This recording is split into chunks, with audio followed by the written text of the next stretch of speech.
ধানের শীষালারা যদি এই গণভোটের বাংলাদেশের 2/3 বেশি মানুষের এই ভোটাধিকারকে নিয়ে যদি কোনো টালবাহানা করতে চায়, তাহলে পরিণাম কিন্তু ভালো হওয়ার কোনো সম্ভাবনাই নেই।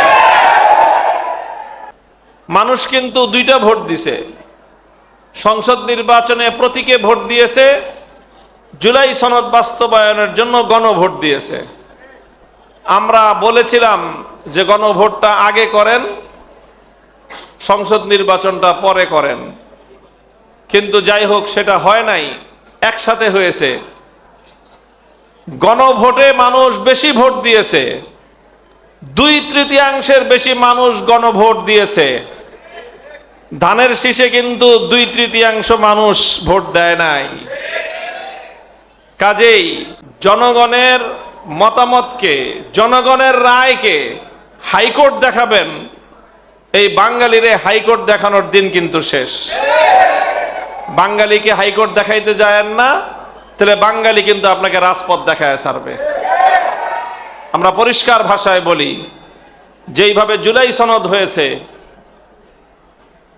সহস্রাধিক তাজা প্রাণের রক্ত ঝরেছে, সব দামাল সন্তান, আমাদের স্কুল, কলেজ, ইউনিভার্সিটি, মাদ্রাসার ছেলেরা রক্ত দিয়ে যে বিপ্লব এনেছে, সেই বিপ্লবকে কোনো ব্যক্তি অথবা কোনো দলকে খুশি করার জন্য ব্যর্থ করতে দেব না ইনশাআল্লাহ। আমরা নির্বাচনের আগে বর্তমান প্রধানমন্ত্রী জনাব তারেক রহমান সাহেব জাতিকে হ্যাঁ ভোট দেওয়ার জন্য তিনি আহ্বান জানিয়েছিলেন।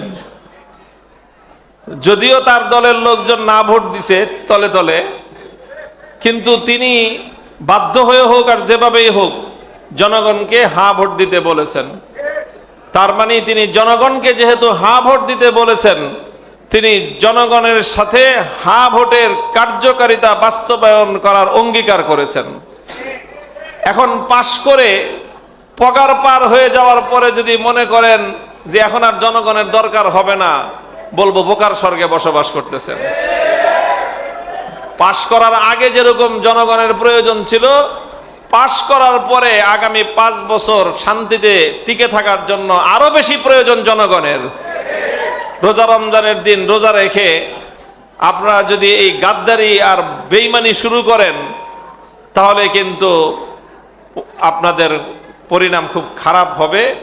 আমরা সৎ পরামর্শ দিচ্ছি, ভালো পরামর্শ দিচ্ছি, ভালোয় ভালোয় জনগণের ইচ্ছা এবং তাদের আশা বাস্তবায়ন করেন। আমাদের প্রাণপ্রিয় মাতৃভূমি দীর্ঘ সংগ্রামের মধ্য দিয়ে, অনেক লড়াই করে বাংলাদেশের মানুষ 24-এর জুলাই বিপ্লবের মধ্য দিয়ে তারা ফ্যাসিবাদ থেকে মুক্তি লাভ করেছে, জুলুম এবং অত্যাচার থেকে তারা মুক্তি লাভ করেছে। এদেশের মানুষ তারা জুলাই বিপ্লবের যে অর্জন, সেটাকে তারা অক্ষুণ্ণ রাখতে চায় এবং যে কোনো মূল্যে আগামীর বাংলাদেশে জুলাই বিপ্লবের আকাঙ্ক্ষা বাস্তবায়িত যেন হতে পারে, সেটার জন্য বিশেষ করে বাংলাদেশের তরুণ প্রজন্ম তারা সজাগ, সচেতন এবং সোচ্চার রয়েছে।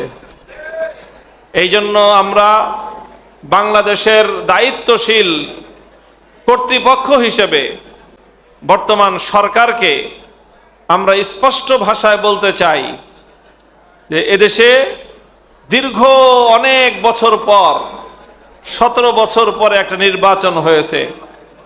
বাংলাদেশের মানুষ আর যাই হোক শান্তিপূর্ণভাবে তারা তাদের ভোটাধিকার প্রয়োগ করতে পেরেছে। ভোটের ফলাফল নিয়ে যাই করা হোক, ইঞ্জিনিয়ারিং টুকটাক যাই হয়েছে, মানুষ ভোট দিতে পেরেছে, এটা নিয়ে মানুষের মধ্যে একরকম শান্তি আর স্বস্তি আছে। মানুষ কিন্তু 2টা ভোট দিছে। সংসদ নির্বাচনে প্রতীকে ভোট দিয়েছে, জুলাই সনদ বাস্তবায়নের জন্য গণভোট দিয়েছে। আমরা বলেছিলাম যে গণভোটটা আগে করেন, সংসদ নির্বাচনটা পরে করেন, কিন্তু যাই হোক সেটা হয় নাই, একসাথে হয়েছে। গণভোটে মানুষ বেশি ভোট দিয়েছে, 2/3 বেশি মানুষ গণভোট দিয়েছে। ধানের শীষে কিন্তু 2/3 মানুষ ভোট দেয় নাই। কাজেই ধানের শীষালারা যদি এই গণভোটের বাংলাদেশের 2/3 বেশি মানুষের এই ভোটাধিকারকে নিয়ে যদি কোনো টালবাহানা করতে চায়, তাহলে পরিণাম কিন্তু ভালো হওয়ার কোনো সম্ভাবনাই নেই। কাজেই জনগণের মতামতকে, জনগণের রায়কে হাইকোর্ট দেখাবেন, এই বাঙালিরে হাইকোর্ট দেখানোর দিন কিন্তু শেষ। বাঙালিকে হাইকোর্ট দেখাইতে যায়েন না, তাহলে বাঙালি কিন্তু আপনাকে রাজপথ দেখায় ছাড়বে। আমরা পরিষ্কার ভাষায় বলি, যেইভাবে জুলাই সনদ হয়েছে, সহস্রাধিক তাজা প্রাণের রক্ত ঝরেছে, সব দামাল সন্তান, আমাদের স্কুল, কলেজ, ইউনিভার্সিটি, মাদ্রাসার ছেলেরা রক্ত দিয়ে যে বিপ্লব এনেছে, সেই বিপ্লবকে কোনো ব্যক্তি অথবা কোনো দলকে খুশি করার জন্য ব্যর্থ করতে দেব না ইনশাল্লাহ আমরা। এবং যেইভাবে ফ্যাসিবাদের দুয়ার বন্ধ করার জন্য যেই জুলাই সনদ প্রণীত হয়েছে, সেই জুলাই সনদ বাস্তবায়ন করতে হবে।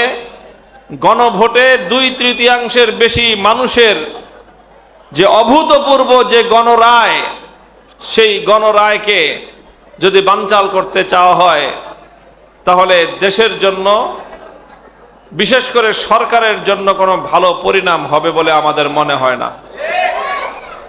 তো আমরা আশা করব, যেভাবে নির্বাচনের আগে বর্তমান প্রধানমন্ত্রী জনাব তারেক রহমান সাহেব জাতিকে হা ভোট দেওয়ার জন্য তিনি আহ্বান জানিয়েছিলেন, যদিও তার দলের লোকজন না ভোট দিছে তলে তলে, কিন্তু তিনি বাধ্য হয়ে হোক আর যেভাবেই হোক জনগণকে হা ভোট দিতে বলেছেন। তার মানে তিনি জনগণকে যেহেতু হা ভোট দিতে বলেছেন, তিনি জনগণের সাথে হা ভোটের কার্যকারিতা বাস্তবায়ন করার অঙ্গীকার করেছেন। এখন পাশ করে পগার পার হয়ে যাওয়ার পরে যদি মনে করেন যে এখন আর জনগণের দরকার হবে না, বলবো বোকার স্বর্গে বসবাস করতেছেন। পাশ করার আগে যেরকম জনগণের প্রয়োজন ছিল, পাশ করার পরে আগামী 5 বছর শান্তিতে টিকে থাকার জন্য আরো বেশি প্রয়োজন জনগণের। রোজা রমজানের দিন রোজা রেখে আপনারা যদি এই গাদ্দারি আর বেঈমানি শুরু করেন, তাহলে কিন্তু আপনাদের পরিণাম খুব খারাপ হবে। আমরা সৎ পরামর্শ দিচ্ছি, ভালো পরামর্শ দিচ্ছি, ভালোয় ভালোয় জনগণের ইচ্ছা এবং তাদের আশা বাস্তবায়ন করেন ইনশাআল্লাহ। জুলাই বিপ্লব বাংলাদেশে ইসলামের অনুকূল একটা বিপ্লব। আমরা পবিত্র রমজানুল মুবারক, যেটা কোরআন নাজিলের মাস, এই মাসকে আমরা আল্লাহর জমিনে আল্লাহর কোরআনী শাসন বাস্তবায়নের জন্য একটা পদক্ষেপ হিসেবে আমরা গ্রহণ করলাম। আমি মোহাম্মদপুরের এলাকার মানুষদেরকে ধন্যবাদ জানাই।